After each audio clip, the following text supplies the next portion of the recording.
We continue to follow breaking news, big breaking news. New York City Schools Chancellor David Banks suddenly announces he will retire at the end of the year. The move comes amid the federal investigation into Mayor Adams' administration, an investigation that caused Banks to have his phone seized. And good evening at 5 o'clock. I'm Sade Better-Wong. And I'm Bill Ritter. Chancellor Banks, now the third highest ranking member of the Adams administration to leave in the last 2 weeks. The others, Police Commissioner Edward Kaban and Health Commissioner Ashwin Vasan. This news coming within the last hour. Eyewitness News anchor Sandra Bookman in the newsroom with the new developments. And Sandra, this is a very big deal. A very big deal. The hits just keep on coming. The Chancellor's announcement comes about 3 weeks after we learned that his phone had been seized as part of that ongoing federal investigation. Now, according to a letter he sent to City Hall, David Banks will retire at the end of the calendar year.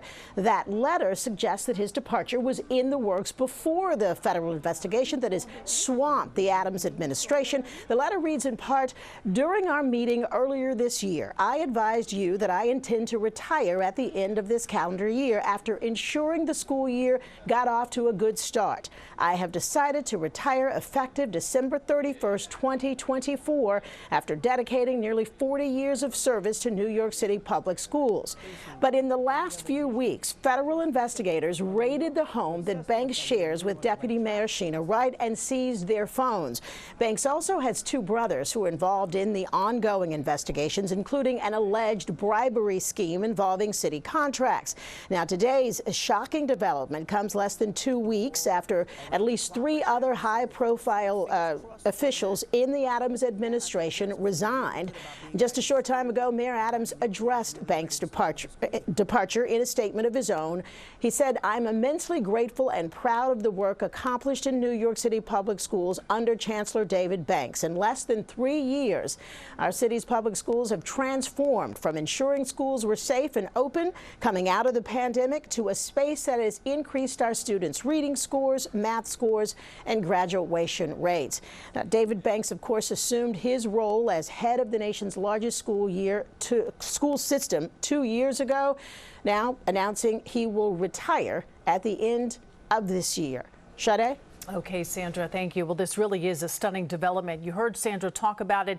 In the span of 2 weeks, 2 of the highest profile officials within the Adams administration are leaving. Eyewitness News reporter Josh Einiger live on the Upper West Side to continue our coverage tonight.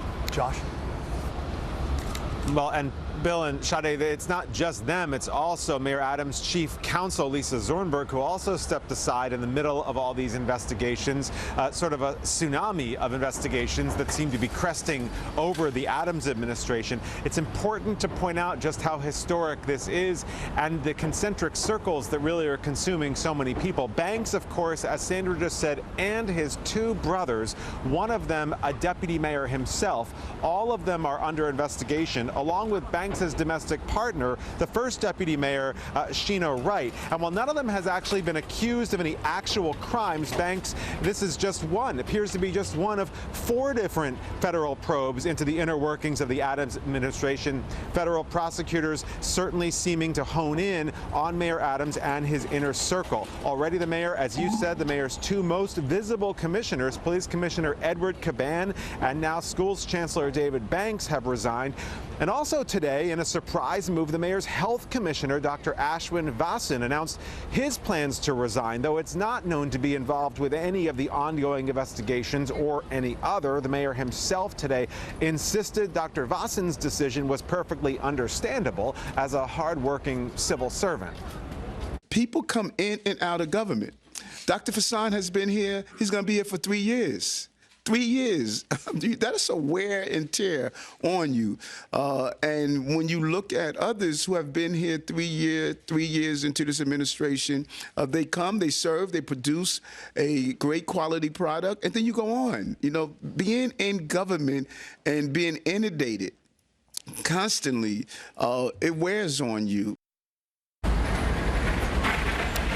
So it's still not clear if there was anything more to Dr. Vassen's resignation. Obviously, he and the mayor say no. But the mayor himself was the subject of a subpoena several months ago, nearly a year ago, when federal agents elbowed aside his police detail and demanded that he turn over his own devices. So there is seriously historic investigations going on right now encircling the mayor and his inner circle, roiling his investigation in a way that political observers have not seen really since the Koch administration.